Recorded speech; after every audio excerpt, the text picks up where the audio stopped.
Salam sejahtera. Satu artikel saya dapat daripada Roti Kaya. Takkanlah friendzone sampai pergi teman di mahkamah, Didi Astila.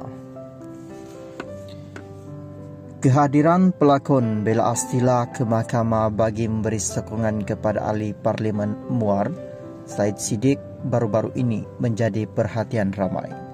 Terbaru menerusi video yang dimuat naik semula di TikTok, adik kepada Bella iaitu Didi Astila seolah memberi bayangan mengenai hubungan kakaknya dengan Said Siddiq.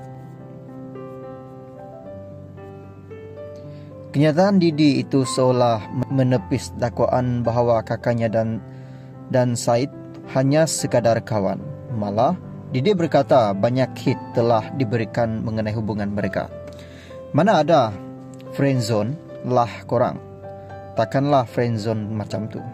Takkan sebab kakak Bella friendzone, dia anggap teman ke mahkamah, malah boleh kena culik selepas prosiding di mahkamah hari itu.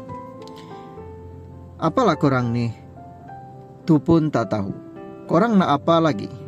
Korang nak apa lagi? Dah banyak sangat hit ini, katanya.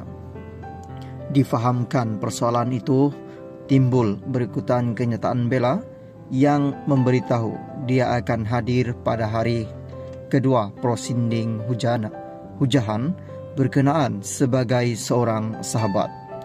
Di ruangan komen, rata-rata netizen memahami, menganggap Bella mengatakan Said Siddiq sebagai sahabat kerana ianya lebih manis, apatah lagi belum ada ikatan.